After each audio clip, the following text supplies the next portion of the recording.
Hello guys, तो मैं Sophia personal tutor से आपके लिए केमिस्ट्री की एक और नई वीडियो के साथ में, और हम यहाँ पर पढ़ रहे हैं क्लास 9th का केमिस्ट्री, जिसमें हमारा चैप्टर स्टार्ट हो गया है चैप्टर नंबर 4।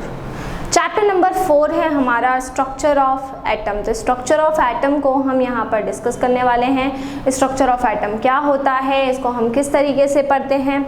इसके पहले देखिए, जॉन डाल्टन की थ्योरी के बाद में पहला मॉडल हमने पढ़ा थॉमसन एटॉमिक मॉडल, और उसके जस्ट बाद में हमने पढ़ा रदरफोर्ड स्कैटरिंग एक्सपेरिमेंट। सो रदरफोर्ड का स्कैटरिंग एक्सपेरिमेंट मैं आपको प्रीवियस वीडियो में पढ़ा चुकी हूँ। रदरफोर्ड ने एक एक्सपेरिमेंट किया जिसके बेसिस पे उन्होंने एक मॉडल दिया था जिसको बोला जाता है Rutherford nuclear model of atom. Rutherford's nuclear model of atom. ठीक है, सो रदरफोर्ड का न्यूक्लियर मॉडल ऑफ एटम हम यहाँ पर डिस्कस करने वाले हैं। और ये रदरफोर्ड का जो न्यूक्लियर मॉडल ऑफ एटम है ये क्या था, इसको हम यहाँ पर डिटेल में पढ़ेंगे। देखिए, सबसे पहले स्कैटरिंग एक्सपेरिमेंट को स्मॉल में मैं आपको वापस से बता देती हूँ। तो स्कैटरिंग एक्सपेरिमेंट की अगर हम यहाँ पर बात करें, सो स्कैटरिंग एक्सपेरिमेंट हम पढ़ चुके हैं। रदरफोर्ड ने क्या किया था, गोल्ड फॉइल के ऊपर फास्ट मूविंग अल्फा पार्टिकल्स का बम्बार्डमेंट करवाया था। जब गोल्ड फॉइल के ऊपर फास्ट मूविंग अल्फा पार्टिकल्स जाकर टकराते हैं तो क्या होता है, जब उस गोल्ड फॉइल के ऊपर फास्ट मूविंग अल्फा पार्टिकल्स जाकर टकराएंगे तो मैक्सिमम जो रहेंगे अल्फा पार्टिकल्स की जो रेज हैं वो स्ट्रेट निकल जाएंगी। वो स्ट्रेट निकल गई, ठीक है, और कुछ जो पार्टिकल्स थे वो सेंटर से क्या हुए, डिफ्लेक्ट हुए। इससे क्या कंक्लूजन निकाला गया, इससे ये ऑब्जर्वेशन लिया गया था कि most of the atom is empty. Most of the मतलब मोस्टली जो एटम का पार्ट होता है वो क्या होता है, वो खाली होता है, वो होलो होता है। तो मोस्टली जो पार्ट होता है वो कैसा होता है, वो खाली रहेगा, वो होलो रहेगा। और मास कहाँ पे फिट होता है, मास जो होता है वो उसके सेंटर के ऊपर फिटेड होता है। सेंटर पर जो रहता है वो मास रहता है, ठीक है। तो बाकी का जितना भी मोस्टली रहता है एटम वो कैसा रहता है, होलो रहता है, खाली रहता है। और क्योंकि सेंटर से जो अल्फा पार्टिकल्स की रेज थी वो डिफ्लेक्ट हुई थी, इस वजह से ये बोला गया कि मास कहाँ पे होता है, सेंटर पे होता है। इसके अलावा ये ऑब्जर्वेशन लिया गया कि जो सेंटर के ऊपर जो पॉजिटिवली चार्ज होता है वो भी कहाँ पर होता है, वो भी सेंटर पर मौजूद होता है। सो ये सारे ऑब्जर्वेशन लिए गए थे और इन सारे ऑब्जर्वेशन की बेसिस पर एक मॉडल तैयार किया गया जिसको हम क्या कहते हैं, Rutherford's nuclear model of atom. So Rutherford nuclear model of atom को हम यहाँ पर डिस्कस करने वाले हैं। देखिए, न्यूक्लियर मॉडल ऑफ एटम की अगर हम यहाँ पर बात करें रदरफोर्ड की, तो जो सेंटर होता है, ठीक है, सेंटर के ऊपर कैसा चार्ज होता है, सेंटर पे होता है पॉजिटिव चार्ज। जो सेंटर होता है उस सेंटर पर रदरफोर्ड ने ये निकाला कि जो भी आपका सेंटर रहता है उस सेंटर पे कैसा चार्ज होता है, उस सेंटर पर होता है पॉजिटिव चार्ज। पॉजिटिव चार्ज कहाँ पर होता है, पॉजिटिव चार्ज होता है सेंटर पर, ठीक है। और इस पॉजिटिव चार्ज को हम क्या बोलते हैं, इस पॉजिटिव चार्ज को हम कहते हैं न्यूक्लियस। ठीक है, क्लियर। पहला पॉइंट क्या था रदरफोर्ड का न्यूक्लियर मॉडल ऑफ एटम का, कि एटम के अंदर जो सेंटर होता है उस सेंटर पर पॉजिटिव चार्ज होता है और जिसको हम न्यूक्लियस कहते हैं। And all mass resides in nucleus. All mass resides in nucleus. जितना भी मास होता है वो कहाँ पर होगा, वो न्यूक्लियस के अंदर होगा, ठीक है। सो सेंटर पर पहला मॉडल का पहला पोस्टुलेट्स क्या था कि एटम के अंदर जो सेंटर होगा उस पर पॉजिटिव चार्ज होता है और उस सेंटर को बोला जाता है न्यूक्लियस। और पूरे एटम में जितना भी मास होता है मैक्सिमम मास कहाँ पे रिजाइड्स होता है, न्यूक्लियस के ऊपर रिजाइड्स होता है। इसलिए बोला गया कि सेंटर पे मास होता है, बाकी का पूरा जो एटम होता है वो कैसा होता है, वो होलो होता है, वो खाली होता है। क्लियर। ये कौन सा पॉइंट था हमारा, ये हमारा फर्स्ट पॉइंट था, इसको हम फर्स्ट पॉइंट कहेंगे। अगर हम सेकंड पॉइंट की यहाँ पर बात कर रहे हैं तो इलेक्ट्रॉन्स। इलेक्ट्रॉन्स कहाँ पे रिवॉल्व होते हैं, इलेक्ट्रॉन कहाँ पे रिवॉल्व होते हैं, इलेक्ट्रॉन रिवॉल्व होते हैं around the nucleus, around the nucleus, ठीक है, इलेक्ट्रॉन कहाँ पे रिवॉल्व होते हैं? अराउंड द न्यूक्लियस रिवॉल्व होते हैं। और किस में रिवॉल्व होते हैं? ऑर्बिट्स के अंदर रिवॉल्व होते हैं। तो इलेक्ट्रॉन कंटिन्यूसली रिवॉल्व होते हैं, किसके आसपास रिवॉल्व होते हैं? न्यूक्लियस के आसपास रिवॉल्व होते हैं। और किस में रिवॉल्व होते हैं? ऑर्बिट्स के अंदर रिवॉल्व होते हैं। तो electrons revolve around the nucleus, nucleus के आसपास रिवॉल्व होंगे इलेक्ट्रॉन्स। और किस में रिवॉल्व होंगे? ऑर्बिट्स के अंदर रिवॉल्व होंगे। सो electrons revolve around the nucleus continuously. और देखिए सेंटर पे क्या रहेगा? पॉजिटिव चार्ज रहेगा, मतलब प्रोटॉन्स कहाँ पर रहेंगे? सेंटर पे रहेंगे। और इलेक्ट्रॉन कंटिन्यूसली न्यूक्लियस के आसपास रिवॉल्व होते हैं, जिसको ऑर्बिट्स बोला गया। Size of the nucleus is very small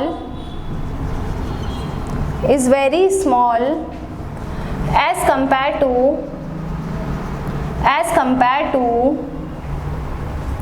size of the atom।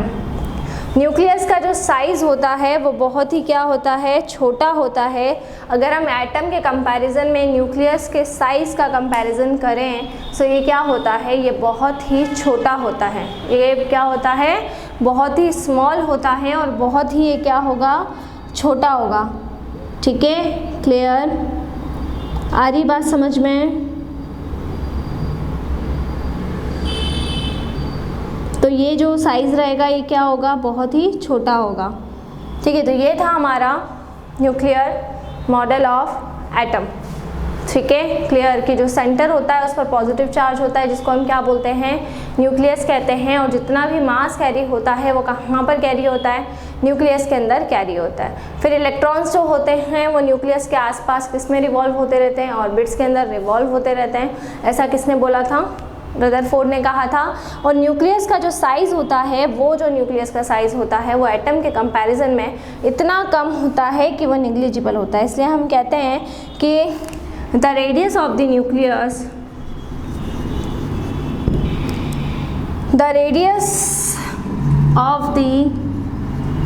Nucleus ठीक है, was 105 times smaller than 105 times smaller than the radius of the atom। और इसीलिए हम कह सकते हैं कि न्यूक्लियस की जो रेडियस होती है वो 105 टाइम्स स्मॉलर होती है as compare to radius of the atom. So ये जो हमारा मॉडल था ये था हमारा रदरफोर्ड मॉडल। ठीक है, वापस से एक बार मैं आपको रिवाइड करवा देती हूँ। स्कैटरिंग एक्सपेरिमेंट के बेसिस पे क्या रिजल्ट निकाला गया कि पॉजिटिव चार्ज कहाँ पे होता है? सेंटर पर होता है, जिसको क्या बोलते हैं? जिसको हम कहते हैं न्यूक्लियस। और जितना भी मास होता है वो कहाँ पर रिसाइड्स होता है? वो जितना भी मास है वो न्यूक्लियस पर रिसाइड्स होता है। अगर हम इलेक्ट्रॉन्स की बात करें तो इलेक्ट्रॉन्स कंटिन्यूसली रिवॉल्व होते रहते हैं न्यूक्लियस के आसपास ऑर्बिट्स के अंदर। थर्ड पॉइंट, न्यूक्लियस का जो साइज़ होता है वो बहुत ही छोटा होता है as compare to the size of the atom. और अगर हम रेडियस की बात करेंगे तो जो रेडियस रहती है न्यूक्लियस की वो 105 टाइम्स स्मॉलर रहेगी as compare to radius of the atom. लेकिन ये जो मॉडल था ये मॉडल क्या हो गया? ये मॉडल हो गया फेल। ये जो मॉडल था रदरफोर्ड का ये मॉडल क्या हो गया है? ये मॉडल हो चुका था फेल। अब क्वेश्चन इज़ दैट कि ये मॉडल जो फेल हुआ, इस मॉडल के फेल होने का रीज़न क्या था? तो हम यहाँ पर अब रदरफोर्ड के क्या पढ़ेंगे? ड्रॉबैक्स पढ़ेंगे। तो drawbacks of Rutherford nuclear model of the atom.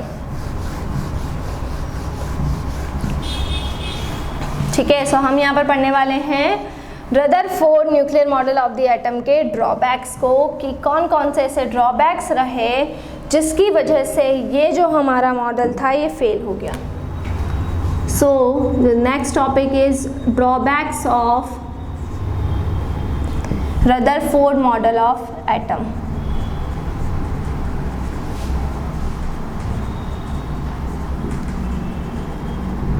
ठीक है, सो हम यहाँ पर ड्रॉबैक्स की बात कर लेते हैं। सो ड्रॉबैक्स में क्या आएगा? When an electron When an electron undergoes acceleration,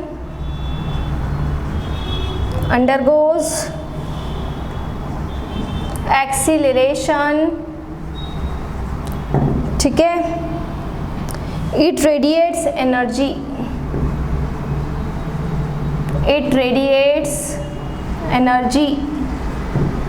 ठीक है। Thus revolving electron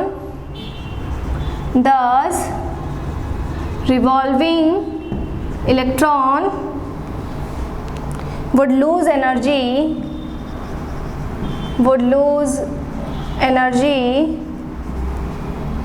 ठीक है, and finally fall into the nucleus,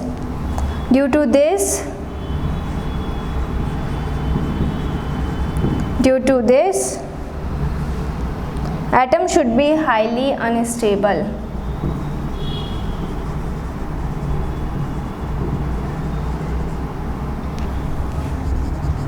Atom should be highly unstable, and hence matter would not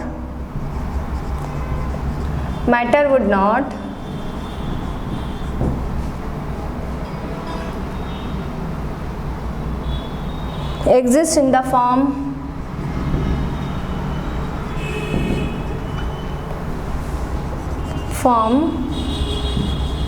we know, ठीक है, but we know that atom are quite stable, ठीक है। चलिए देखते हैं। देखिए, जब भी हम किसी एटम को लेते हैं और वो एटम क्या करता है, एक्सीलरेशन करता है, ठीक है। जब भी हम किसी एटम को लेते हैं, इलेक्ट्रॉन लेते हैं और वो एक्सेलरेशन करेगा। एक्सेलरेशन क्यों करेगा? क्योंकि हमने क्या पढ़ा अभी प्रीवियस रदरफोर्ड के मॉडल में कि न्यूक्लियस के आसपास जो इलेक्ट्रॉन होते हैं वो कंटिन्यूसली क्या होते रहते हैं, रिवॉल्व होते रहते हैं। और अगर वो रिवॉल्व होगा सो वो क्या करेगा, अगर वो रिवॉल्व होगा सो वो एक्सेलरेशन करेगा। और जब वो एक्सेलरेशन करता है तो वो एनर्जी को क्या करता है, एनर्जी को वो रेडिएट्स करता है। तो जब भी वो एक्सेलरेशन करेगा तो वो एनर्जी को क्या करेगा, रेडिएट्स करेगा। और इस वजह से जो भी रिवॉल्विंग इलेक्ट्रॉन रहेगा वो एनर्जी को लूज़ कर देगा। और जब वो एनर्जी को लूज़ करेगा तो कहाँ पर आकर गिर जाएगा, न्यूक्लियस पर आकर गिर जाएगा। और इस वजह से क्या होगा कि जो एटम रहता है वो बहुत ही ज़्यादा हाईली अनस्टेबल रहता है, ठीक है। और इसीलिए मैटर जो रहता है वो एग्जिस्ट नहीं करता, ठीक है। बट हम जानते हैं कि एटम क्या है, क्वाइट स्टेबल है। लेकिन ड्रॉबैक्स क्या रहा कि जब भी इलेक्ट्रॉन, अगर अकॉर्डिंग टू रदरफोर्ड मॉडल कि इलेक्ट्रॉन क्या करते हैं, कंटिन्यूसली रिवॉल्व होते रहते हैं।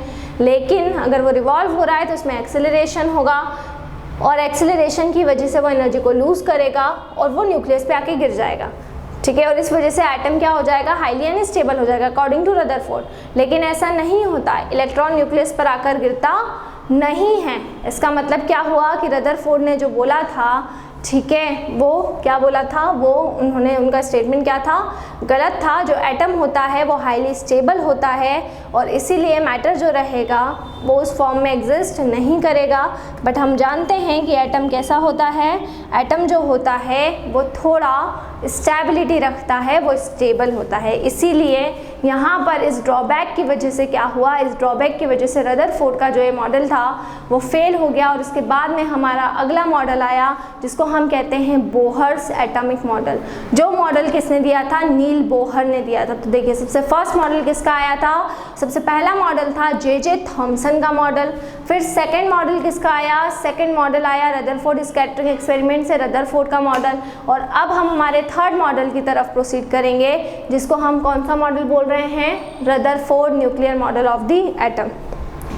सो नेक्स्ट वीडियो में मैं आपको कुछ इसके नील बोहर के पोस्टुलेट्स और नील बोहर का मॉडल क्या था वो आपको समझाने वाली हूँ। और आप लोग जो भी हैं इस पर्टिकुलर इसके पहले वाले जितने भी हमारे चैप्टर रहे हैं, चैप्टर नंबर 1, चैप्टर नंबर 2, ठीक है, और चैप्टर नंबर 3, उनको स्टडी कर लें। जब आप वो चैप्टर स्टडी करेंगे तब आपको एटम के बारे में कंप्लीट इन्फॉर्मेशन मिल पाएगी और उसके बाद ही आप आगे के चैप्टर को प्रोसीड कर सकते हैं। तो उन्हें पहले आप अच्छी तरीके से कर लें, सो आपको बाकी के टॉपिक्स में कोई भी प्रॉब्लम नहीं होगी।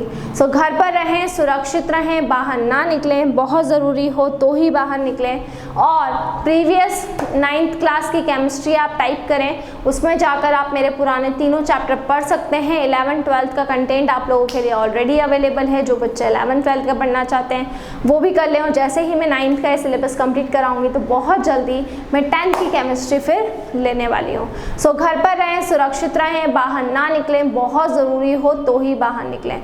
Stay home, stay safe. Thank you so much. और ऑनलाइन क्लासेस के लिए आप डिस्क्रिप्शन में जाकर हमसे कांटेक्ट कर सकते हैं, वहाँ से हमारा कांटेक्ट नंबर लें और हमसे कांटेक्ट करें। Thank you so much.